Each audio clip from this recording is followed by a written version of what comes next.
Eu vou apresentar formalmente o nosso convidado da noite de hoje, Padre Lício, filho sobrevivente lutado. Além de ser um sobrevivente, é um especialista na prevenção do suicídio e no tema também é licenciado na filosofia, na teologia, é um membro da Associação Brasileira de Estudos e Prevenção do Suicídio, a ABEPS. Além de tudo, é um grande divulgador, palestrante, um grande ativista no que tange à valorização da vida e no acolhimento, não só como sacerdote, mas também na vida. E o livro que a gente escolheu para conversar na noite de hoje é justamente nesse sentido, os momentos em que o Padre Lício nos traz, compartilha generosamente com todos nós momentos de acolhimento, momentos de questionamento, a sua humanidade e também a sua relação com fé. Por isso, eu acho que esse livro, na minha opinião, como estudiosa do tema da sociologia e estudos sobre religião, que a gente está tentando, no início de desenvolver aqui no IPES, é uma área que nós temos interesse em desenvolver.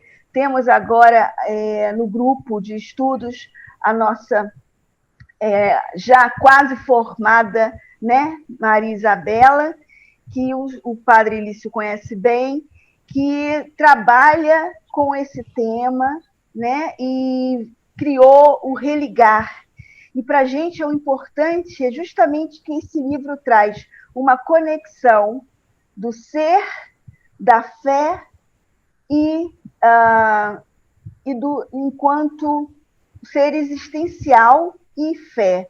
Então, assim, é uma honra poder ter o Padre Lício conosco mais uma vez, e mais do que isso, poder aprender com ele como, diante de tantos desafios, de tantas dificuldades que ele passou ao longo da sua vida, ele mantém o seu testemunho de fé na alegria do nosso querido Francisco de Assis, porque eu lembro sempre de Francisco de Assis quando eu penso num servo fiel do Cristo, mas que soube manter a alegria.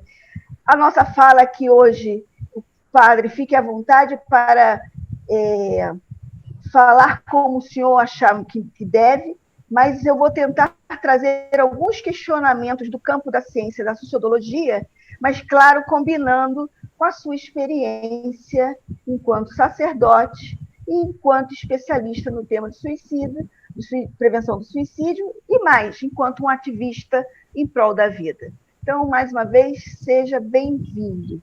E a gente começa, claro, né, primeiro dando a palavra para o senhor falar, claro, e depois eu começo com a nossa dinâmica. Eu vou fazer algumas perguntas e depois o senhor vai respondê-las, e aí a gente depois passa para o público, se eles quiserem também fazer perguntas. Mas eu preparei algumas perguntas para orientar a nossa conversa. Tá certo, padre?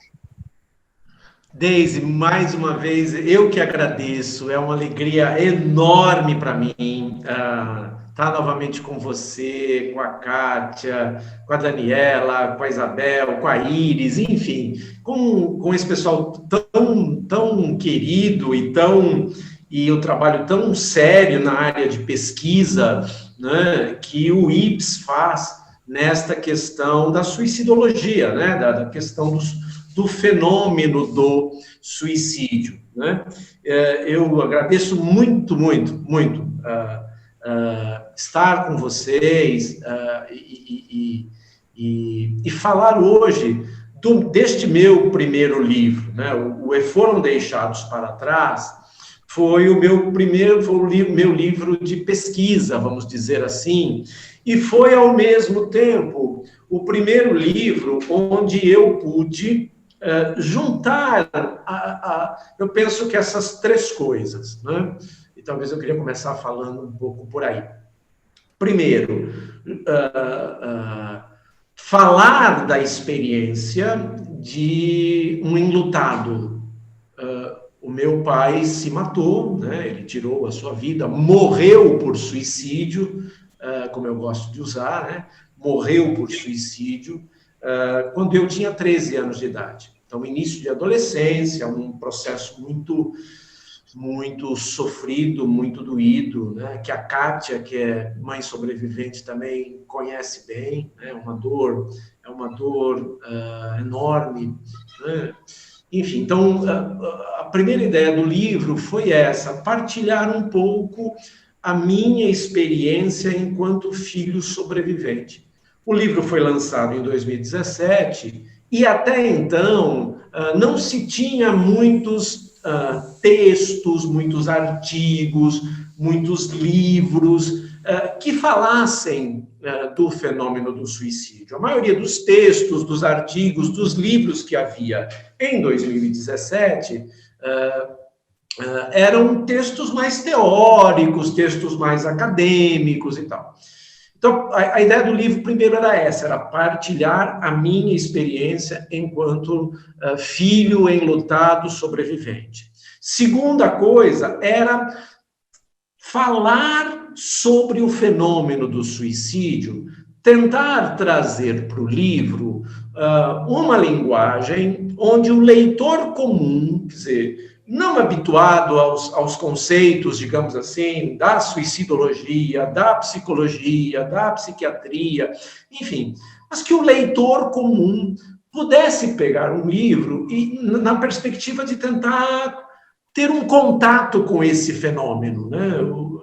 Ter um contato. Então, a ideia era de ser um livro para que o leitor, segundo aspecto, trazer conceitos de suicidologia, trazer dados, né, da suicidologia, da psicologia, mas tentar transformar isso numa linguagem em que o leitor comum pudesse conhecer um pouco, ter informações básicas sobre o fenômeno do suicídio. E o terceiro aspecto importante do livro, é claro, era essa minha dimensão, eu sou padre católico, né? E aí foi a perspectiva de estudar o fenômeno do suicídio nas religiões. E a partir também de uma experiência pessoal, porque quando meu pai morreu por suicídio em 1970, a Igreja Católica ainda tinha aquele discurso de que quem se matava estava no inferno, o que colaborou muito, a gente sabe, inclusive para o reforço do preconceito em relação ao tema, né? Então, eu também não queria cair nessa armadilha de, sabe, um padre católico escrever um livro para católicos. A ideia não era essa, a ideia era, como padre católico, fazer uma pesquisa pegando as principais religiões presentes no Brasil e trazer essa realidade, né? Então, eu fui, só para dar um pouco como essa metodologia foi feita, eu fui ao IBGE, no censo, e peguei as 10 principais religiões presentes no Brasil em números de adeptos, né? Então, essa foi a metodologia usada. E aí, eu não só estudei, mas fiz um trabalho de campo. Eu fui entrevistar líderes religiosos, né, dessas religiões e, basicamente, tentando responder a 3 questões, né, que são fundamentais e importantes para quem tem fé, sobretudo na questão do luto por suicídio, né? Que é, para onde vai a alma ou espírito, né, da pessoa que atenta contra a própria vida? Segunda questão, ela é punida, ela é perdoada? Quer dizer, como é que a sua religião vê isso, trata disso? Essa era a primeira pergunta da pesquisa. A segunda pergunta era, como a família tem direito aos ritos fúnebres na sua religião? Porque a gente sabe que na história das religiões, né, por exemplo, no catolicismo, mesmo no judaísmo, né? Os judeus, por exemplo, eles eram enterrados fora, né? À margem do Campo Santo, enfim. Então, eu não queria só pesquisar livro, eu queria entrevistar até para ter uma atualização da reflexão que as religiões fizeram. Então, a primeira pergunta era: para onde vai a alma, o espírito da pessoa que se mata na sua religião? A família tem direito aos ritos fúnebres? Como é que é feita esses ritos? E a terceira pergunta é: a sua religião dá algum tipo de acompanhamento? Porque eu já estava muito também interessado em pós-venção, né? E eu penso, depois a gente pode até falar isso na live em outro momento, que a religião tem um papel, para mim, também muito importante, sobretudo na pós-venção. Tanto na prevenção, mas sobretudo na pós-venção. Na ajuda, né, da elaboração desse luto, dessa dor, enfim. Então, basicamente, né, o objetivo do livro foram esses três, né? E foi um livro, eu te digo para vocês assim, com muita simplicidade, né?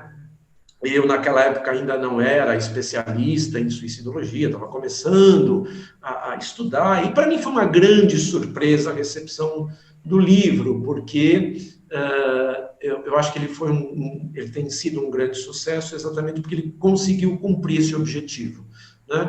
Eu partilho minha experiência de sobrevivente, as pessoas têm no livro uma linguagem fácil e acessível para ter uma noção básica do fenômeno do suicídio. Quem, como nós, somos mais especialistas, também tem material para poder refletir e tal. E eu penso que a grande perspectiva do livro é essa, é a de dar uma visão de como as principais religiões presentes no Brasil tratam o fenômeno do suicídio e como colabora com a pós-venção.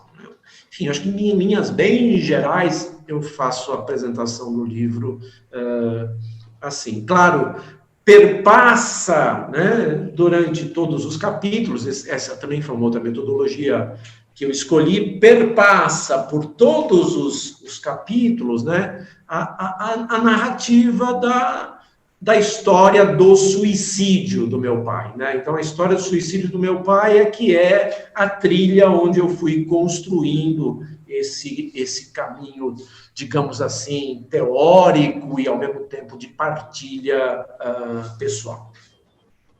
Bem, maravilhoso, padre. Eu pegando o gancho, já que o senhor começou falando, você começou falando do... Desculpa. Eu preparei, eu esqueci de dizer, como da outra vez, para a nossa live, um fundo musical, né, que vocês já conhecem. São as minhas duas cachorras pastoras alemães desse tamanho, que começam a latir quando eu faço live. Elas ficam escutando minha voz, aí elas começam a latir. Então, vocês não se assustem, era surpresa, né? Enfim, então, se vocês ouvirem latidos de cachorros aqui, são as minhas duas cachorras pastoras alemãs que eu não tenho como trancar. Eu pensei que fazia parte da sua apresentação, mas tudo bem. Bem, padre, o senhor começou falando da estruturação metodológica e das suas questões teóricas, né, que sustentavam, que justificavam a sua escolha.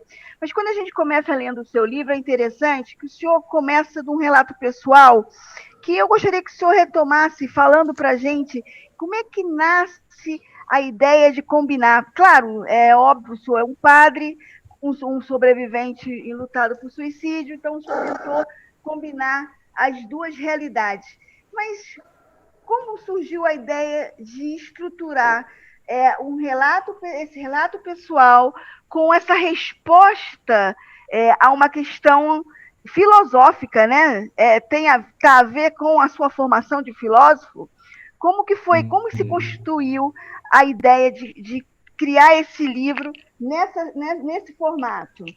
Então, a ideia nasceu, assim, aliás, eu não tinha nem ideia de escrever, Na verdade, assim, eu tinha tudo isso, mas não... Eu acho que eu tinha um pouco de autoestima meio baixa. Eu achava, assim, que eu não tinha capacidade de escrever. Tô falando sério. Sabe aquela coisa, eu falo bem, sou padre, mas... Não, mas é verdade, era o primeiro livro, né? Enfim, então a primeira pesquisa séria, científica, acho que é uma coisa que todos nós, mesmo sendo feito TCC, enfim, nasceu de um fruto do acaso.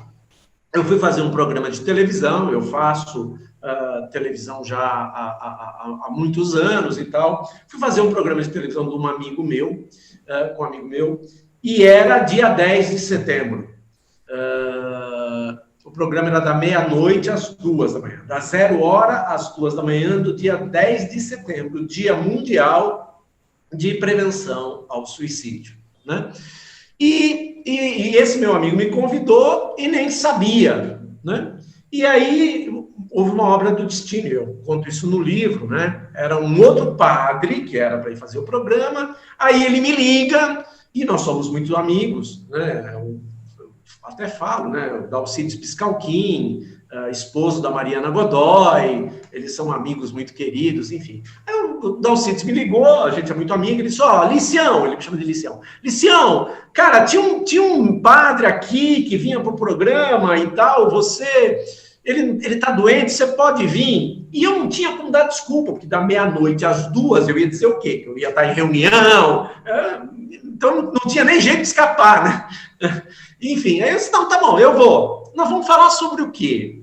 Ele ficou com medo de dizer que o assunto seria suicídio, com medo de eu não aceitar, porque não é um assunto que né, é tabu, e sobretudo de improviso assim, né? Aí ele falou assim para mim, não, pensa um assunto, você me fala. Aí eu liguei para ele, mandei um zap para ele, e falei, vamos falar sobre misericórdia, sobre perdão, enfim. Quando cheguei no estúdio da TV, era o dia muito... Veio a produtora, né, com o esquema do programa, e aí chegou o Dalcides, disse, olha, meu desculpa, o tema hoje é o suicídio, porque hoje é dia 10, né, Dia Mundial de Prevenção ao Suicídio. Mas se você não quiser falar disso, a gente muda. Eu disse, não... Cara, isso aqui é coisa de Deus, porque assim, não era eu, não era um outro padre, eu sou sobrevivente de suicídio, meu pai se matou. E aí nós fizemos um programa muito legal, né, que teve muita repercussão, e o diretor das Edições Loyola, que foi por onde eu publiquei o livro, viu o programa, assistiu o programa, gostou muito. E aí, no dia seguinte, me ligou e disse, cara, escreve um livro, escreve sobre isso e tal. E aí eu me propus ao desafio, né? Aí eu me propus a esse desafio. Eu já estava começando meio que por conta e interesse próprio, a ler Schneidman, a ler Elisabeth Kübler-Ross, enfim, eu já estava lendo esse pessoal todo, né? Bottega, Karina Fukumitsu, Karin Scavancini, enfim, eu já estava lendo. E eu disse, não, por que não? E aí foi daí, motivado por esse imprevisto, que eu, de fato, me senti motivado a fazer o projeto, apresentar para a editora, me meter na pesquisa e enfim, publicar o livro. Mas o livro nasceu, de fato mesmo, de um acaso, quer dizer, para a gente que tem fé, não existe acaso, né? Mas, assim, foi, de fato, um kairós, eu diria, foi um momento de Deus, assim. Eu tinha, na época, 60 anos, essa era uma outra coisa, eu falava, gente, aos 60 anos, voltar a estudar, né? Aquelas coisas que a gente sempre tem, né? Meio tabus que a gente tem, por isso que eu brinquei aquela hora que eu acho que eu estava com a autoestima meio baixa naquela época. Mas, enfim, então tinham todos esses desafios, mas foi uma experiência maravilhosa, porque eu pude estudar e pude revisitar, né, a história do luto e do suicídio do meu pai. E, portanto, mais uma vez, dá um outro significado, ressignificado. Eu já tinha ressignificado na terapia, como eu falei na live anterior, foram 30 anos de terapia, de psicanálise. Eu escolhi a psicanálise, porque, enfim, era uma figura parental, e todos os dramas, os lutos, né? E o luto por suicídio é um pouquinho mais complicado, como nós sabemos, enfim. Foram 30 anos de psicanálise, isso já estava ressignificado, mas escrever, né, refletir sobre, foi muito legal, porque foi reviver, né, e colocar para o papel, quer dizer, colocar para os leitores esta experiência vivida. Então, foi uma maneira de reviver e ressignificar novamente. Interessante, padre, que o senhor, quando fala, o senhor até mencionou o tabu.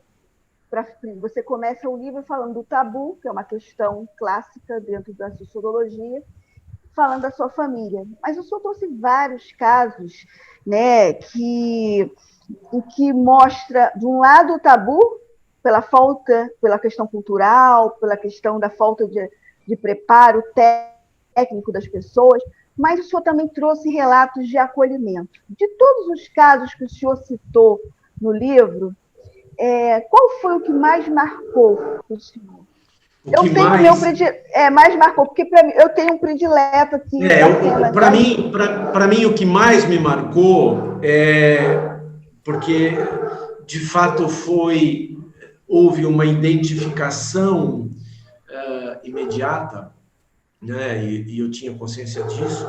É o caso de um jovem de 27 anos, casado, paroquiano meu, amigo muito querido, ele e a esposa participavam da paróquia, eram meus amigos, e um dia eu estou lá na secretaria paroquial e ela me liga às 5 horas da tarde dizendo, ela tinha chegado em casa do trabalho, o encontrou pendurado, enforcado, sabe aquelas travas que a gente usava antigamente para pendurar a televisão?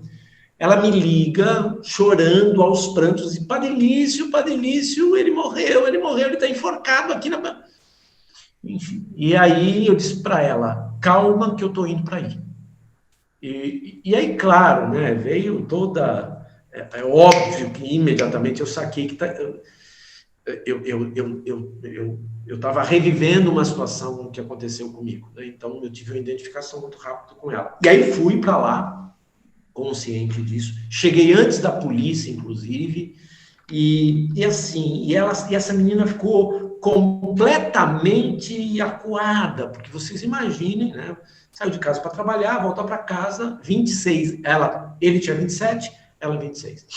E aí eles moravam na casa da sogra. Aí chega a sogra, já acusando a menina, o que ela tinha feito para o filho dela se matar, aquele clima. Ela numa dor de luto desesperada. Eu disse, eu não vou falar nada aqui. Não vou falar nada aqui. Eu abracei e disse para ela, só disse para ela 2 frases. Falei, você já avisou alguém da sua família? Ela falou, já avisei um parente que mora em Santos, ele já está subindo para cá. Eu falei, eu vou ficar aqui até o seu irmão chegar, porque o ambiente ficou todo hostil, né? Porque aí chegaram os cunhados, os irmãos, enfim, né? Ela tinha virado entre aspas, a assassina, né? Era por a família, óbvio. Enfim, e eu fiquei sentado do lado dela, de cócoras, acolhendo, assim. Só levantava para ir no banheiro, ela só levantava para ir no banheiro. Eu não deixava ninguém chegar perto dela. E, enfim, e pude fazer, eu penso que essa coisa fundamental, que é fundamental no luto, e sobretudo para o sobrevivente, que é você poder estar junto, sem julgar a dor dele, sem condenar a dor dele, você está junto. E eu digo, vocês, eu não falei, eu só disse 2 palavras para ela, essas 3 perguntas, 3 frases, na verdade. Você já falou com a sua família? Quando ela me respondeu que sim, eu disse, eu vou ficar aqui até seu irmão chegar. No final, quando o irmão dela chegou, por volta de 1 e pouco da manhã, 2 horas da manhã, eu dei um abraço nela, um beijo, disse, sinto muito, eu vou dormir um pouco, daqui a pouco eu volto. E aí já voltei depois no dia seguinte já no velório, encomendei o corpo, fiz o ritual católico que me cabia enquanto sacerdote. E teve uma coisa muito gratificante. Ela virou para mim, depois, isso eu relato no livro, né, ela vira para mim e diz assim, eu nunca mais vou esquecer o senhor. Aí eu disse, mas por quê? Ela falou assim, o senhor foi capaz de me acolher no momento mais difícil da minha vida. E esta frase me deu o insight que o trabalho de pós-venção era por aí. Foi uma descoberta meio instintiva, eu vou dizer, eu tinha plenamente consciência que havia uma identificação pela surpresa da notícia, enfim, a gente era amigo, perdeu inesperadamente, o desamparo dela e o meu, enfim, depois de 30 anos de psicanálise, eu tinha plena consciência, mas o acolher foi muito instintivo. E esse, para mim, é o caso preferido, porque foi um dos primeiros e o mais marcante nesse sentido em que eu também me identifiquei. Não sei, Daisy, se foi o seu também, mas, enfim, para mim, esse foi, de fato, e eu reforço, por conta, sobretudo, da identificação, esse foi um dos que mais me marcou. Ou o que mais me marcou. Foram 2, né? Esse e o caso da senhora de fé, que perdeu a filha e... da Laís. Mostrou, né, completamente resiliente, porque teve também um acolhimento. As pessoas não se tornam resilientes simplesmente por um ato de fé. São através das pessoas que têm essa postura que o senhor colocou da misericórdia, que elas são capazes de desenvolver essa capacidade de crer na vida, no outro, né? Assim, pelo menos isso ficou mais forte para mim quando eu li o seu livro, porque essa noção da misericórdia, do mesmo jeito que um padre soube ser misericordioso com o Senhor, quando deu o exemplo do oceano, né?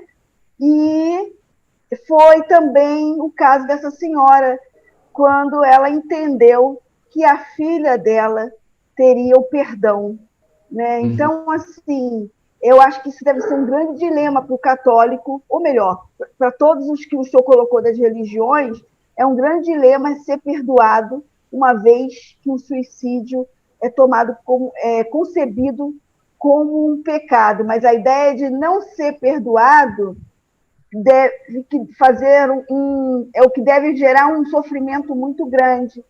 Aí você tem... Fala. Desculpa te interromper, eu te interrompi, mas assim, eu penso que nesta questão entre suicídio e religião, e sobretudo para os enlutados que têm fé, esta é a questão que pega. Esta é a questão que pega, porque culturalmente, né, entrou na nossa cultura... e aí eu digo assim, com muita tranquilidade, né? Não dá para julgar a história passada com os elementos que nós temos hoje, mas muito por culpa da Igreja Católica, né? Que a gente deve lembrar que a suicidologia nasce na década de 60, a gente deve lembrar que os remédios psiquiátricos têm um grande desenvolvimento da psiquiatria a partir dos anos 70, 80, né? Enfim. Então, assim, e isso entrou na cultura, e eu trato isso no livro também, né? É que, assim, o tirar a própria vida é pecar contra o 5º mandamento, não matar, né? Que é um mandamento sagrado em quase todas as religiões, né? Então, assim, E isto entrou na nossa cultura. E isso é muito presente, isto é muito presente. Inclusive, tem gente que, mesmo conhecendo hoje, tendo informações, ainda tem essa crença, né? Essa crença tem a informação cerebral, mas às vezes na crença, na emoção, ela diz assim, não, esses dias eu conheço, vou dar um exemplo, conheço uma pessoa que sabe, tem informação, é um psicólogo, e amigo meu, e aí a gente falando, e papapá, ele falou, morreu não sei quem, filho de um paciente se matou, tal. Eu ia até pedir, ele nos abre para mim, eu ia até pedir para você rezar para ele, mas nem adianta, né? Ele falou, me mandou um psicólogo, amigo meu. Aí eu falei para ele assim, mano, não adianta como? Né? Então, para dizer quanto que isso, e eu entendo, né? Acho que a Kátia, que é sobrevivente, também deve entender isso. Isso está na nossa cultura, é instintivo, é assim. A pessoa se matou, ela tem que ser punida. Que ela cometeu culturalmente, primeiro, um pecado gravíssimo. Ela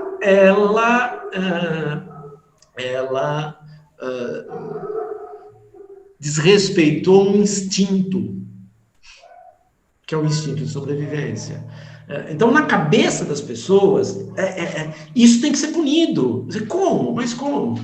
Né? Então, eu volto. Eu penso que, assim, isto sem dúvida nenhuma, né, a coisa que mais pega do ponto de vista da religião e do fenômeno do suicídio. Por isso eu volto, Deise. Por isso que eu penso que é importantíssimo esse nosso trabalho nesta área de suicídio e religião. E por isso que eu volto para o início da live, que eu penso que é importantíssimo o papel das religiões nesta questão da pós-venção, de ir substituindo gradativamente, porque isso não é um trabalho que se faz da noite para o dia, né? Mas a gente ir substituindo no discurso, na prática, na nossa prática, né? Nas nossas escolas bíblicas, nas nossas catequeses, né? Na transmissão dos conteúdos, digamos assim, doutrinais das religiões, mas também, sobretudo, pela nossa prática, não o julgamento, mas o acolhimento. Não o juízo, e nem a condenação, mas a perspectiva do perdão. E, para terminar, a minha grande alegria foi descobrir que a maioria das religiões, hoje, presente no Brasil, na pessoa dos seus líderes e das suas doutrinas, são muito abertas e caminham muito nessa perspectiva.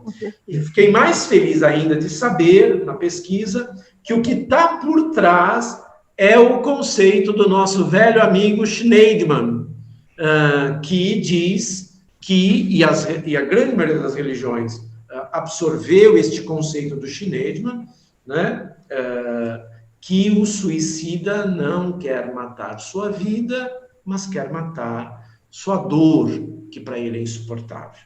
Padre, só para concluir, Adriana, só para concluir, já te falo assim, e ora, se ele não quer matar sua vida, mas matar sua dor, ele não tem a intenção de pecar contra o quinto mandamento. E eu fiquei surpreso que em todas as religiões, inclusive os judeus, os próprios muçulmanos, enfim, se abrem para isso a partir da ideia, né, do conceito básico que nós, da suicidologia, conhecemos, que é o conceito fundamental do Schneidman, que é que o suicida não quer matar sua vida, mas matar sua dor. Desculpa, Adriana, era só para concluir o raciocínio. Não, Adriana, Padre, obrigada. Adriana, antes de você falar, eu vou abrir para o público, mas a nossa querida Kétria, que está na Alemanha, Tá, Eu vou só sorteou pegar o meu livro. carregador. Então, a gente quer saber o resultado. Eu peço só uma licencinha. Nós sorteamos esse livro para poder divulgar para as pessoas qual foi o livro que foi sorteado.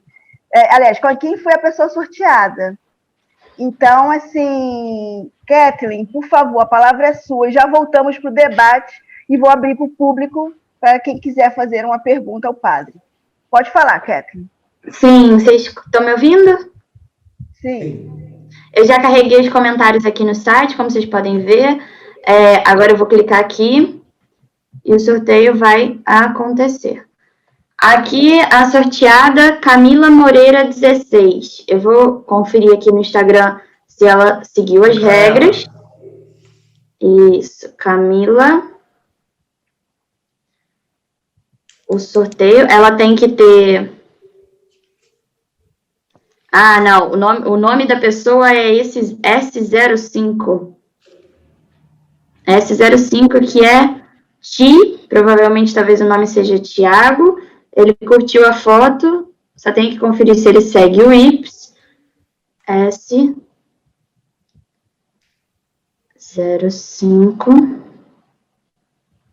Momento.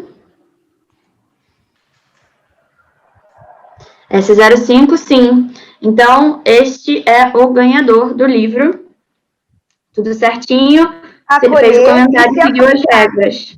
O nome do livro é Acolher e se Afastar, Relações Nutritivas ou Tóxicas, que foi escrito pelo Padre Lício, como coautor com a Karina Okajina. Então, parabéns para o sorteado. Kathleen, obrigada por ter ficado acordada até agora. E divulgue lá para a gente no Instagram, tá bom? Beijo, obrigada, Sim. querida. Imagina, obrigada a vocês.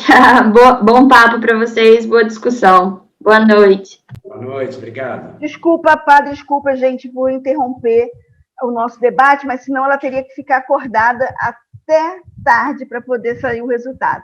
Mas então, assim, Adriana, você quer fazer uma pergunta? Pode falar. Padre Lício, é uma grande honra estar falando com o senhor. Obrigada.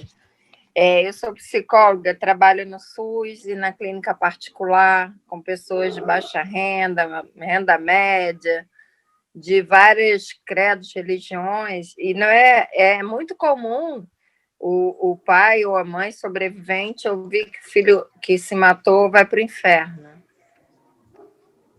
Isso eles ouvem de várias religiões. Eu acho isso muito perverso, falar isso para uma mãe que está em sofrimento, para um pai. Como é que o senhor vê isso? Não, obrigado, Adriana.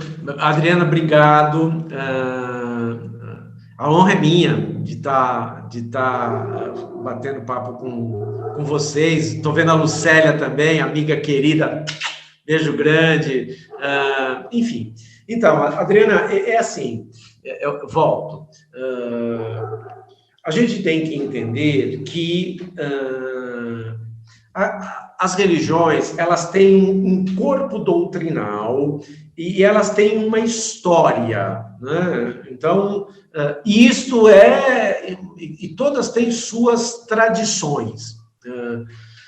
Então, isso é um processo que vai sendo construído ao longo dos anos, quanto mais antiga ou mais história tiver esta religião. Então, volto. As principais religiões presentes no Brasil, então, vou citar só as três maiores, os quatro maiores. Os católicos, né? Os protestantes, aí, os tradicionais e os evangélicos neopentecostais, né? Os judeus e os muçulmanos, tinham nas suas doutrinas este mesmo conceito. Se matou, vai para o inferno. Volto. Herdado da cultura judaico-católica. Da cultura judaico-católica. Muito bem. Estas principais religiões, então, o judaísmo, o catolicismo. Os protestantes tradicionais, então, os luteranos, os anglicanos, os batistas, os presbiterianos, estes mais tradicionais, todos abriram-se para esta nova perspectiva que a gente está falando. Por serem muito recentes, e esta é a única explicação que eu consigo encontrar, se alguém tiver outra e puder ajudar a reflexão, acho que é muito legal.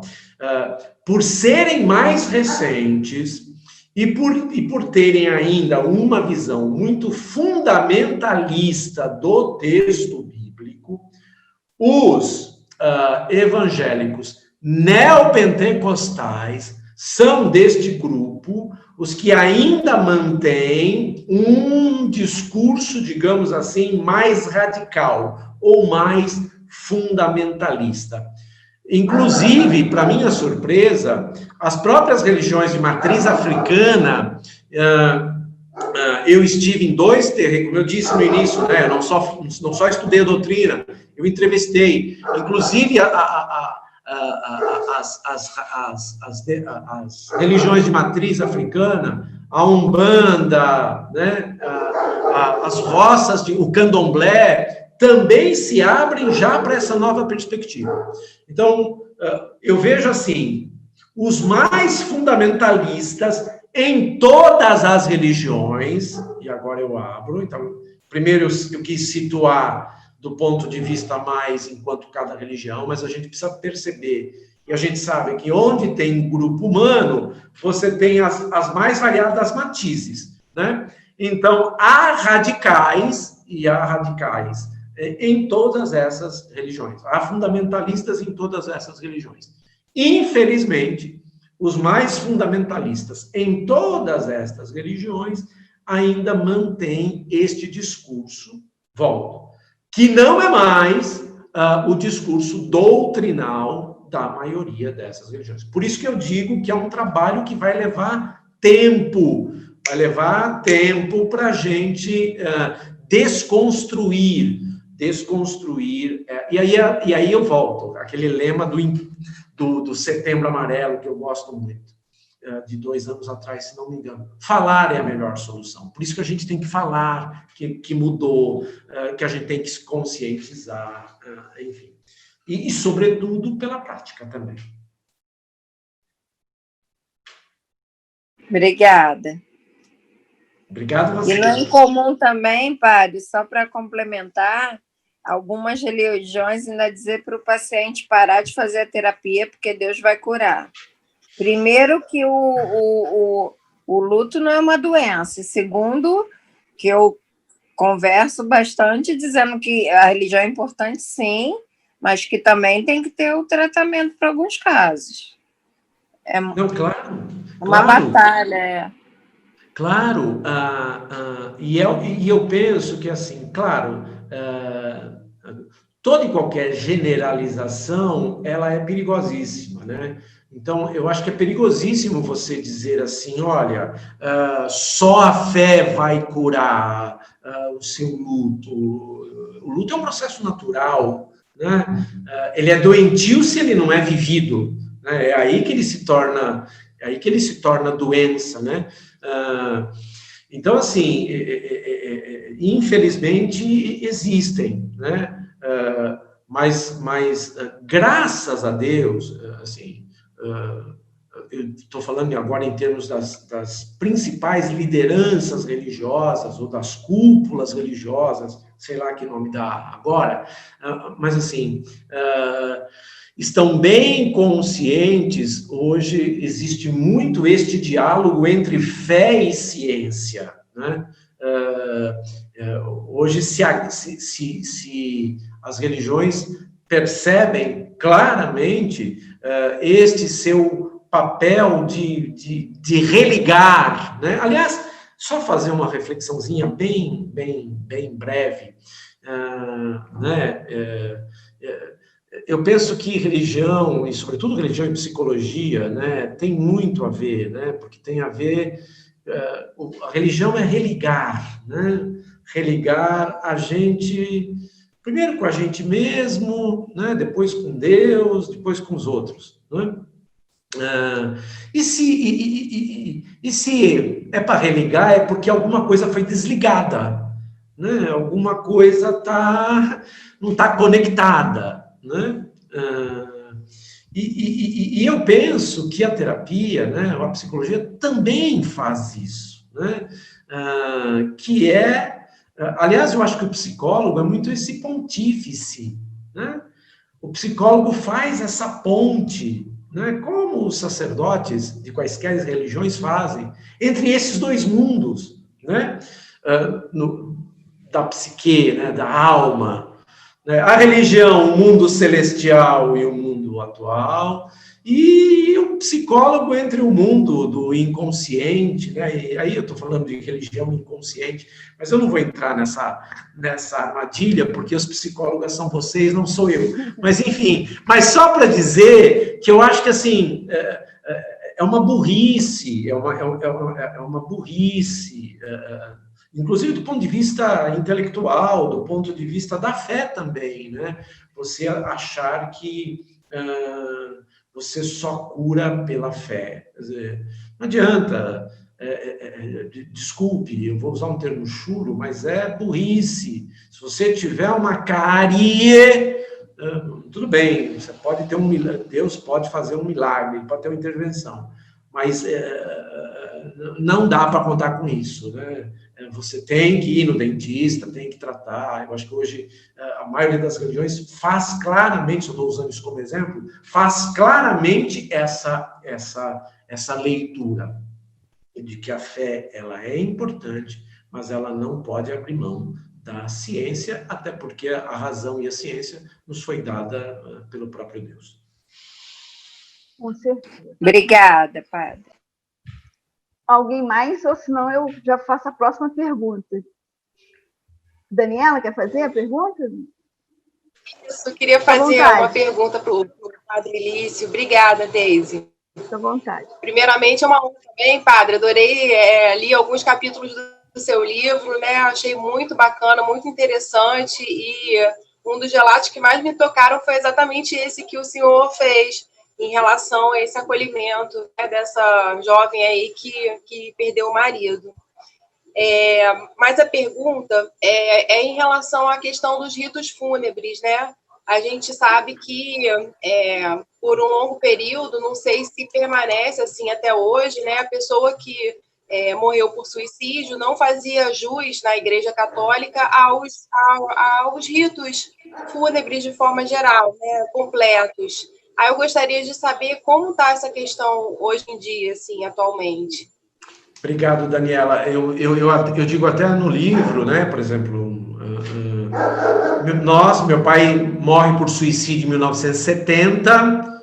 Naquela época, a minha família não teve direito de missa de celebrar. Nós não tivemos direito de celebrar missa de sétimo dia, nem missa de mês, nem missa de ano. A Igreja Católica tem esses ritmos celebrativos do luto diluídos no tempo. 7 dias, 30 dias, 1 ano. Nós não vivemos isso. Minha família não viveu isso. Foi privada exatamente por conta dessa coisa que a Adriana lembrava de que quem se matava estava no inferno. Né?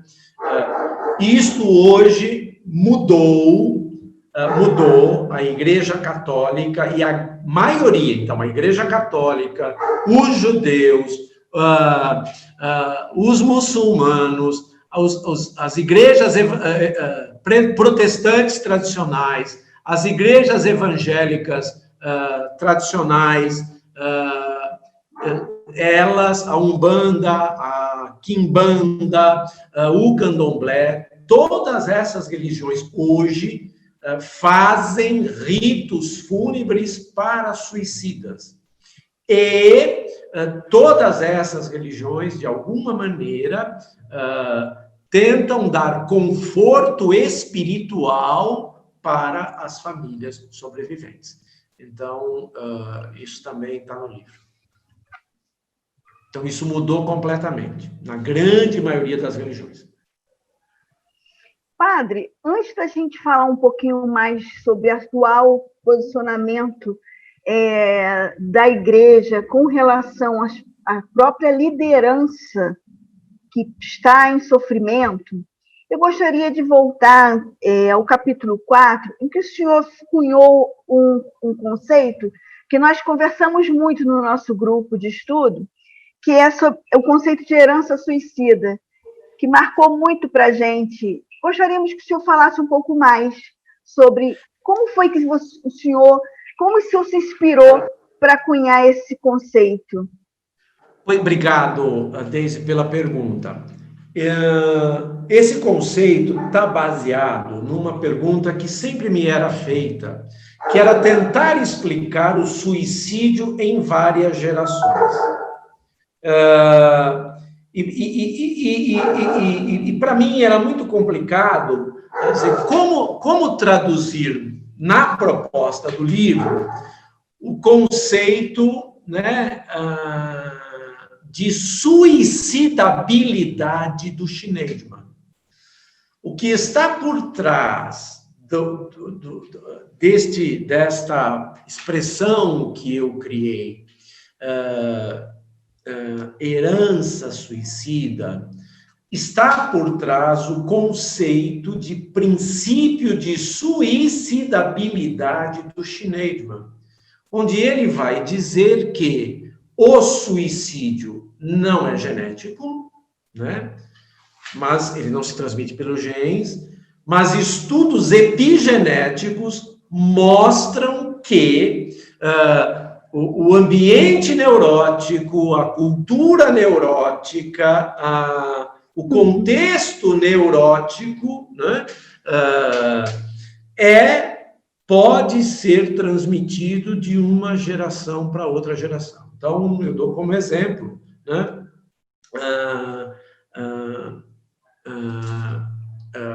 só para dar como exemplo,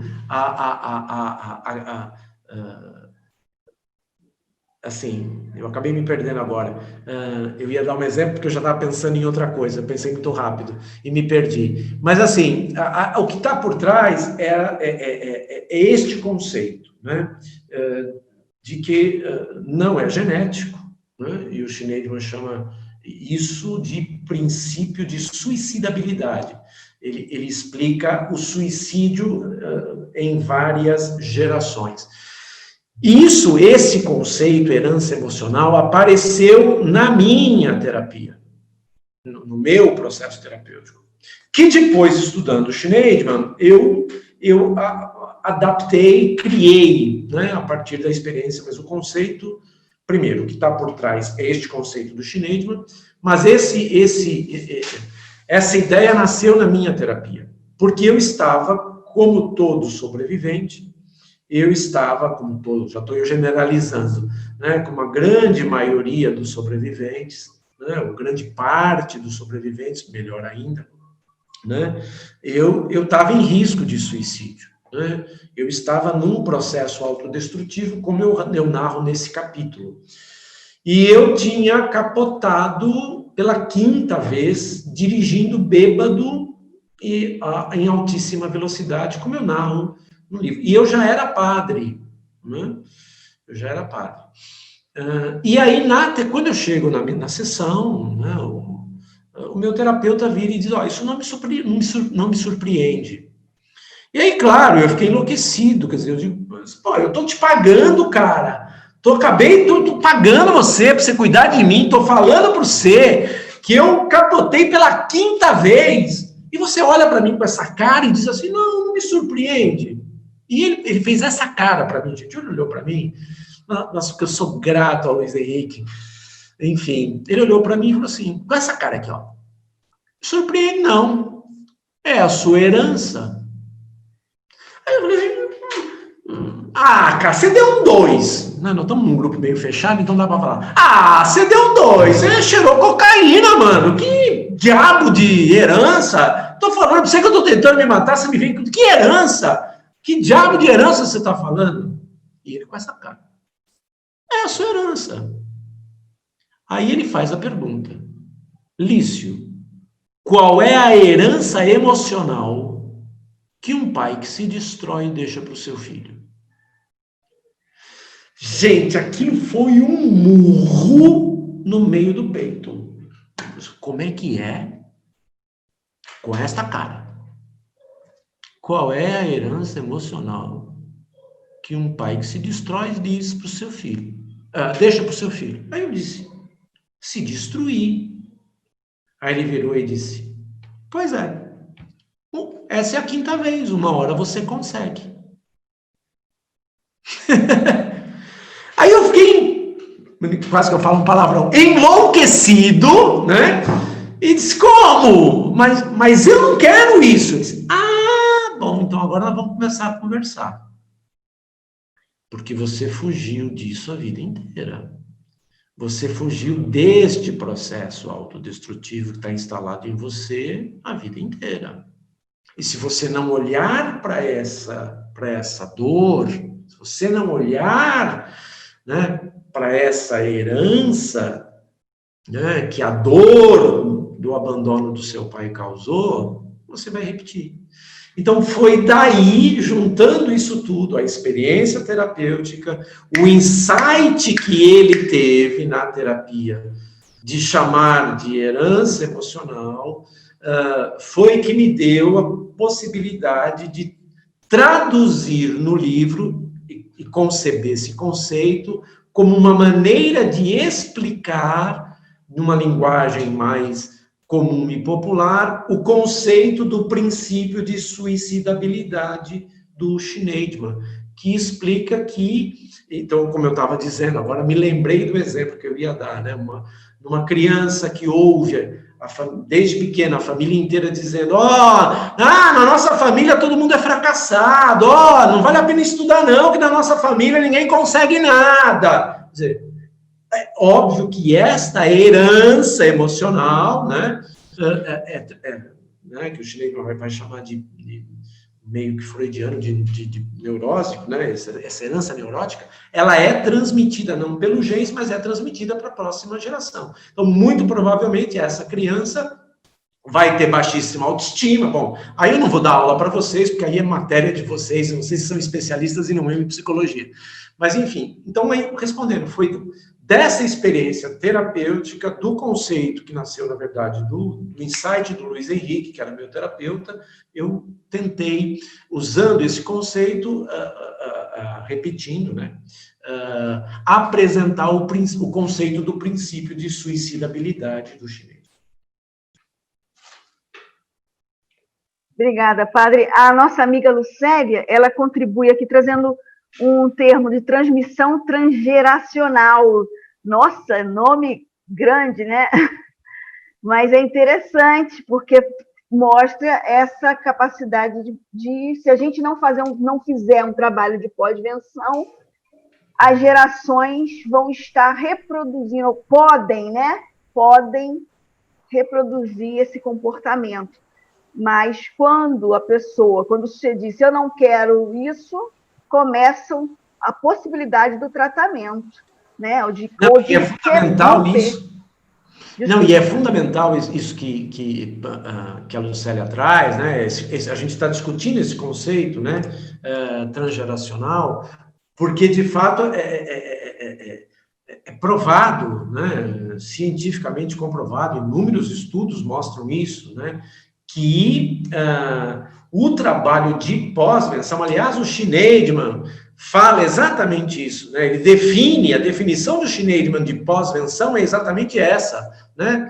A Karen Scavancini fala muito disso no livro dela, né? Que a definição do Schneidman de pós-venção é exatamente isso, prevenção, pós-venção é prevenção de suicídio das novas gerações. Com certeza. Oi, boa noite. Você quer falar? Fica à vontade, querida. Boa noite, bom encontrar vocês. Eu acho super importante isso que o Padre Lício está falando, dessa transmissão, né? Porque não é só na questão do suicídio, você tocou numa coisa que é muito importante, até os ditos populares e os ditos da nossa aprendizagem, o quanto isso pode trazer traumas que não são percebidos, né? Coisas que vão passando no dia a dia de uma forma sutil, mas que pode trazer consequências muito sérias posteriores, de trazer mesmo, como é que fala?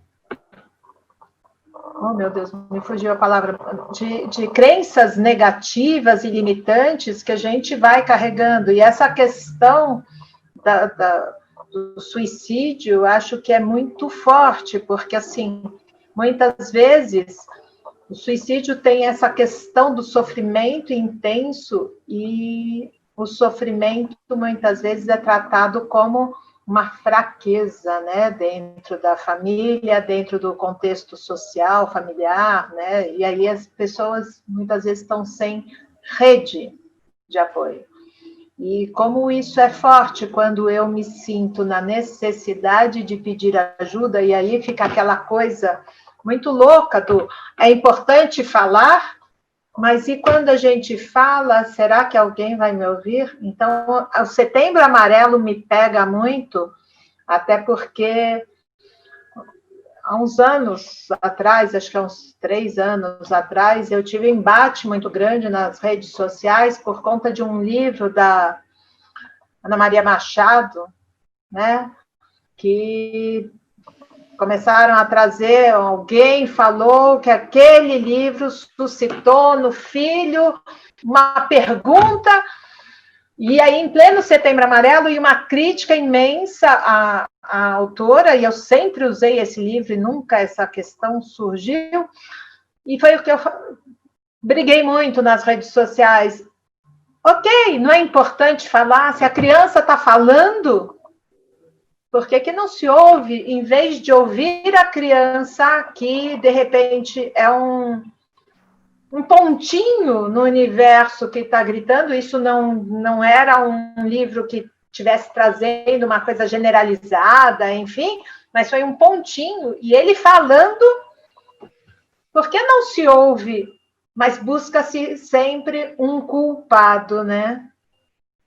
Então, eu discuto muito esta coisa deste termo, é importante falar. Eu acho que devia começar a mudar um pouquinho é importante falar, mas é importante ouvir e acolher, né, padre? Eu acho que, assim, é o que você falou.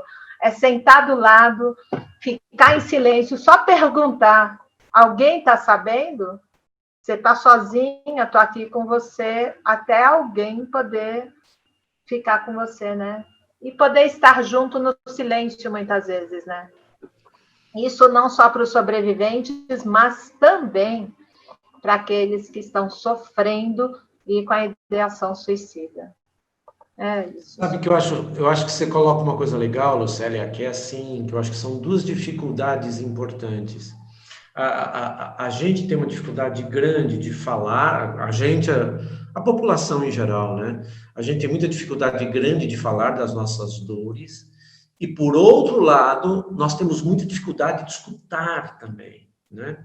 É por isso que a gente sempre insiste, né, nessa questão importante, você falar isso, né? E você, que é uma psicóloga especialista em trabalho com crianças, né? Faz um trabalho com crianças muito importante, né? Que é isso, né? As crianças, e sobretudo os adolescentes e pré-adolescentes, né? A gente também não tem a gente não está treinado para escutar, né? Às vezes a pessoa está falando, a gente já está pensando o que vai responder, a gente nem está ouvindo, né, direito o que o outro tem que falar. Eu acho que é bacana que você traz isso, porque eu também acho, né, um princípio básico da comunicação, né? Se há um emissor, tem que haver um receptor. Quer dizer, se eu falo da minha dor, tem que haver alguém que seja capaz de ouvir e acolher esta minha dor para que a comunicação, de fato, se estabeleça. Acho muito bacana. Obrigado pela reflexão que você trouxe. Muito bacana. Alguém mais quer pegar carona no relato da Lucélia? Não, eu vou mudar completamente o enfoque. Se tiver, tem alguém? Então, vamos embora. Bem, a gente fala do acolhimento, a gente fala da importância de ouvir, e nós começamos, nós que eu digo, nós do IPES, a frequentar alguns grupos do leste, da Regional Leste, né? Um grupo Leste religioso, Leste 1, isso, aqui no Rio, a convite do padre Douglas, para que a gente pudesse falar um pouco sobre o tema, porque estavam muito preocupados com o número de adoecimento, de padres adoecidos, mas também o número de pessoas, principalmente de jovens adoecidos, e que esses padres não sabiam como se posicionar, porque o tabu ainda do dogma, da necessidade de evangelizar, vinha primeiro, né? Aí sou eu traduzindo, eles só colocavam a falta de elementos para fazer o manejo. Mas eu queria focar na liderança religiosa, porque o senhor termina no capítulo 6 falando do suicídio das lideranças religiosas.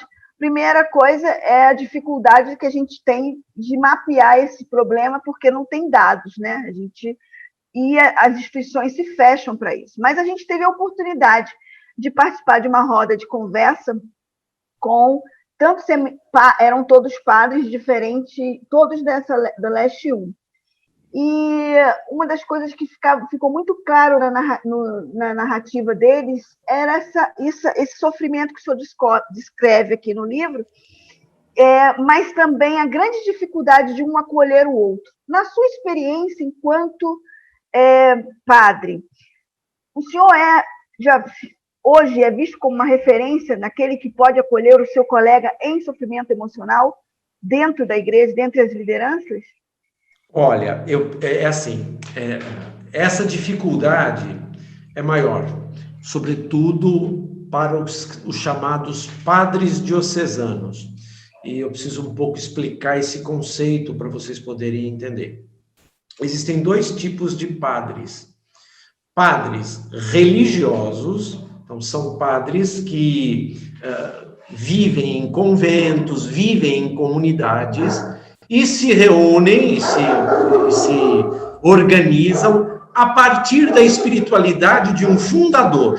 Então, por exemplo, os franciscanos, fundados por São Francisco de Assis, os beneditinos, fundados por São Bento, os dominicanos por São Domingos. Então, são padres e leigos que vivem, os redentoristas, fundados lá por Santo Afonso, os redentoristas lá da cidade de Aparecida, por exemplo. Então, são padres que vivem em comunidades, né, e seguem a doutrina, a orientação, as regras de um fundador daquela congregação, daquela ordem.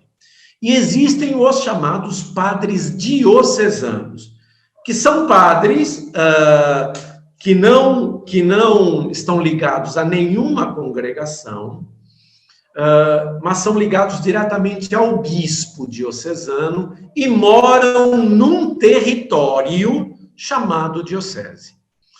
E esses padres, a grande maioria, mora sozinho, né? Então, nós padres, eu sou padre diocesano, a grande maioria de nós padres diocesanos moramos sozinhos. Claro, há alguns padres que moram com a mãe, às vezes tem a mãe idosa atrás, mas assim, a grande maioria mora sozinho, né? Então, o problema do suicídio, ele está presente nos dois tipos de clero, tanto no clero religioso, como no clero diocesano, ou chamado secular, por estar no século, por estar no mundo, né? Agora, o problema do acolhimento é muito maior, você tem razão, a gente não tem muitos dados, né? Eu atualizo para vocês os dados dos padres. Outras religiões, eu não sei, embora o fenômeno também tenha aumentado de lideranças religiosas em geral. Quando eu escrevi o livro, em 2016, a pesquisa foi feita em 2016, e o livro foi lançado em 2017, 3 padres católicos tinham morrido por suicídio no Brasil. Eu dou o dado atual. De janeiro de 2016 a outubro de 2020, então 4 anos e poucos meses, nós saltamos de 3 padres para 26 padres católicos que se mataram no Brasil. Eu não estou com a máquina calculadora e sou péssimo de matemática, depois vocês façam uma conta, dá para calcular a porcentagem de aumento disso. E a dificuldade qual é? É, de fato, isso que você colocou. Nós fomos formados, os padres diocesanos, para vivermos sozinhos. Temos muitas dificuldades de nos acolhermos uns aos outros, porque isto vem da nossa própria formação. Então, o problema é maior de acolhimento no clero diocesano, porque somos, de fato, formados para morarmos sozinhos, cada um ter sua paróquia, trabalhar na sua paróquia, e meio o outro que se vire, quer dizer, né? Assim, numa linguagem meio crua, meio cruel, mas muito real. Nas comunidades religiosas, por estarem e vivendo em comunidade, então aquele conceito que a Lucélia apresentou é verdadeiro, quer dizer, então há uma rede de proteção um pouco maior. Agora, além disso, há um problema no clero católico, que é o seguinte, né, que é tanto um problema interno quanto um problema externo. Do ponto de vista interno, né, da instituição, nós somos homens da instituição, né? Então, há um peso institucional que pesa sobre nós, que é muito grande. E eu digo, enlouquecedor, se você não consegue, dentro de si mesmo, distinguir si mesmo de sua... Vou usar uma linguagem psicológica para vocês entenderem. Si mesmo de sua persona, né? Quando você confunde si mesmo com sua persona e o papel institucional do sacerdócio, ele reforça muito esta confusão, né? Porque, tudo bem, né? Aqui está o padre Lício, mas aqui está o Lício, né? Que se permite rir, que se permite brincar, né? Vocês já pensaram se eu tivesse aqui assim, minhas irmãs, é uma alegria muito grande para mim estar... percebe? Não, pois é, mas vocês vão encontrar padres que vivem essa persona, né? Então, agora, claro, eu tenho 30 anos de terapia, quer dizer, não é mérito meu, é mérito do meu terapeuta, né, e da minha luta, mas assim, eu só estou dizendo que tem um peso institucional muito grande, né? Eu brinco, se alguém me vê tomando, que eu gosto muito, inclusive, o povo da minha paróquia já sabe, se o povo me vê na rua tomando um rabo de galo, pinga com cinzano, eu adoro. O povo aqui na minha paróquia vê, porque já sabe, né? Enfim, eu sou assim, eu sou, né? Mas se alguém que não me conhece me vê num boteco, não vai ver o Lício tomando um rabo de galo com um amigo no boteco. Ô, Padre Lício lá, tomando pinga. Então, assim, tem uma questão interna, né? E também tem uma questão externa. E aqui volto porque, assim, ser sacerdote, ser liderança religiosa, é ficar num local meio que de limbo, porque você tem que, ao mesmo tempo, né, a função da religião é religar, Lembram, né, que a gente já falou disso hoje? Né? Então você fica nesta coisa meio humano-divina, porque você é o elo de ligação, e que se você não se dá conta, né, você enlouquece, porque você acaba não sendo nenhum, nem outro. Né? Então você tem que ter muito, e isto, infelizmente, a igreja não nos fornece. Isso a gente tem que descobrir e lutar sozinho, né? E vocês que leram o livro, né? Foram 30 anos de terapia também para poder me libertar disso tudo, né? Claro, sou padre, ninguém botou um revólver, né? Mas eu busco sempre associar a este papel a pessoa que eu sou, né? Porque senão fica enlouquecedor. E por isso que eu acho que aumenta muito o suicídio em lideranças religiosas, além de todos os dados e as questões, a síndrome de burnout e outras síndromes, quer dizer, mas que já estão no livro, mas eu queria acrescentar, eu penso que o que eu trago de novo hoje para essa nossa live é isso. Eu acho que há essa falta de formação das religiões, ou das instituições religiosas, de trabalharem melhor não sei se é o conceito correto, se não for, vocês são psicólogos, me corrijam, mas esse duplo papel, né, que é o papel sacerdotal que a gente representa, né, e a pessoa que nós somos, né? Em nós, lideranças religiosas, esse papel muitas vezes se confunde, né?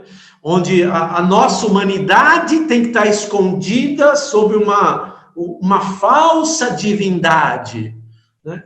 Eu acho exatamente o contrário. Eu acho que a gente só revela, de fato, o divino, a gente só faz ligação com o divino quanto mais a gente é humano. Eu parto de um pressuposto, inclusive, teológico, né?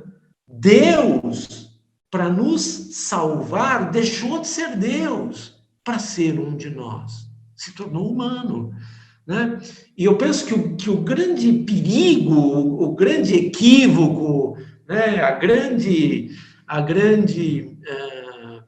O grande equívoco é esse, é que as instituições religiosas formam seus líderes fazendo com que eles neguem sua humanidade. E eu acho que é aí que há o processo de adoecimento físico, mental, emocional, psicológico, espiritual, né? E muitas vezes, neste conflito entre a pessoa que você é e o divino que você representa institucionalmente e religa, esta falta, e o conceito da Lucélia é importante, esta falta da rede de apoio, né? Onde você possa ter gente que gosta de você e vou dizer assim, eu quero... Dá um exemplo. Gente, eu não quero mais ser padre, entendeu?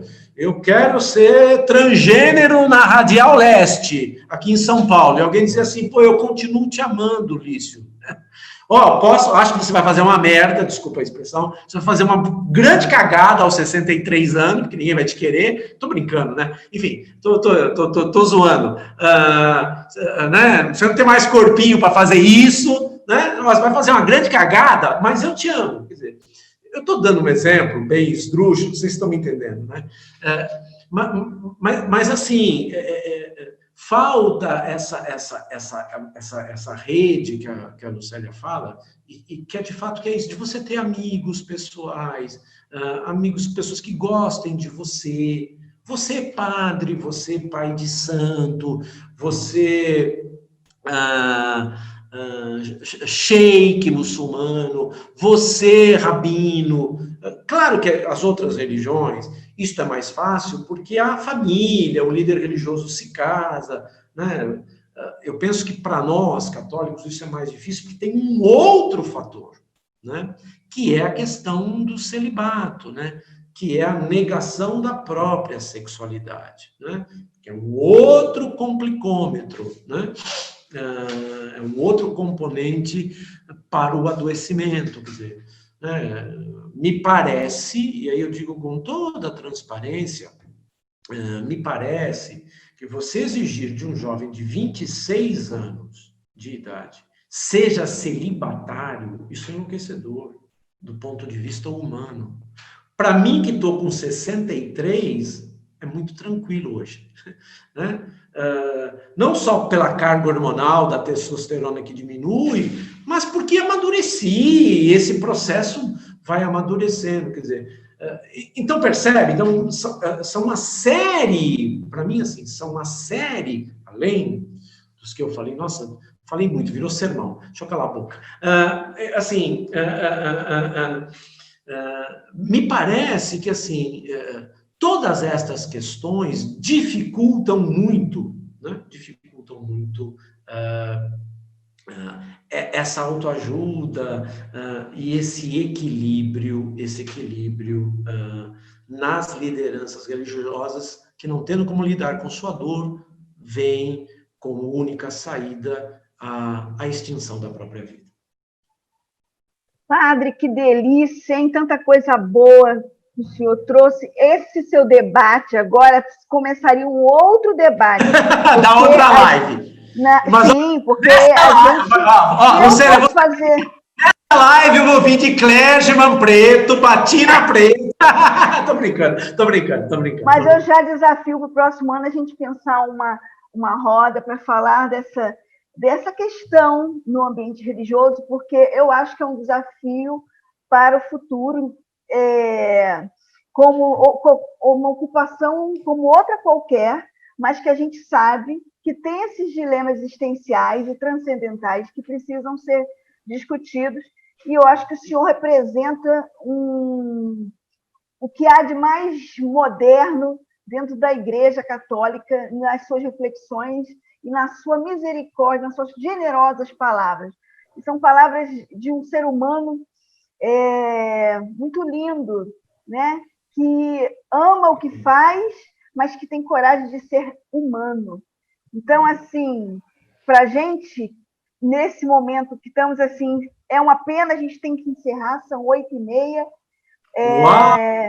Né? A gente fala bastante. Não, que isso, a gente aprendeu muito com o senhor. A gente transmite aqui os agradecimentos, seja da nossa amiga Lucélia, seja da nossa amiga Kátia, todos os outros aqui presentes que tiveram um prazer. Agradecer a Adriana, a Daniela, a todos vocês, a Monique, que está aqui presente, enfim, a vocês que fizeram a diferença por estar aqui hoje num debate rico. Miriam, muito obrigada também. Enfim, a gente só tem a agradecer. E desde já agradecemos, pedimos que o senhor renove sua agenda para 2021, aceitando já o convite para a gente discutir as lideranças e esse grande desafio que eu acho que faz parte do crescimento da humanidade. Eu acho que quando o senhor diz que as religiões, as culturas estão em processo de mudança, né?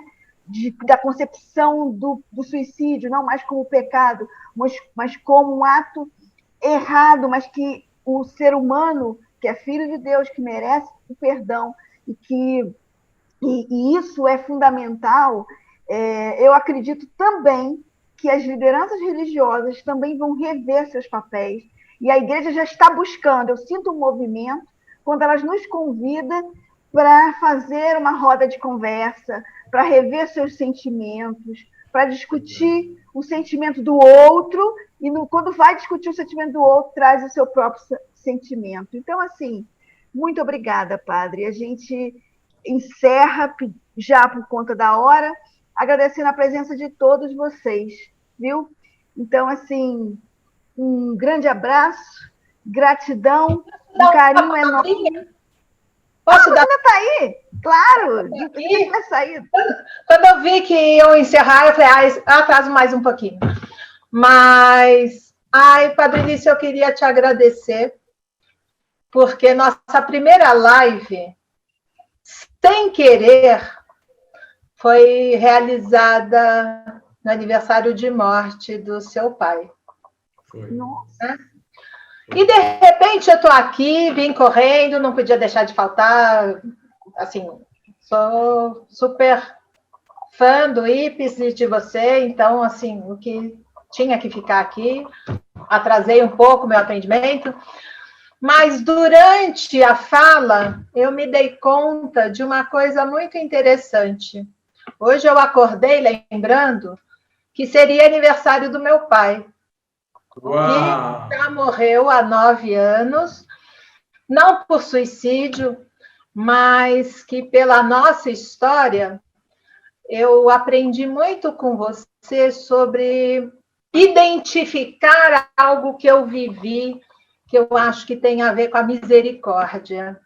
E aí foi muito interessante poder compartilhar essa escuta, este momento do teu lado, quando a gente pode, de repente, de alguma forma, celebrar a memória dos nossos pais. E eu te agradeço. Nós Eu que te agradeço. no seu pai e agora no meu. Eu te agradeço muito, Lucélia. Obrigado. Deise, obrigado. Obrigado você todas. Olha, e contem comigo. Sou parceiro do IPES, estou à disposição. Beijo enorme. Fiquem com Deus. Beijão. Boa noite, gente. Beijo, boa noite. Muito obrigada. Boa noite a todos. Boa noite. Foi excelente. Obrigada, gente. Excelente semana. Tchau.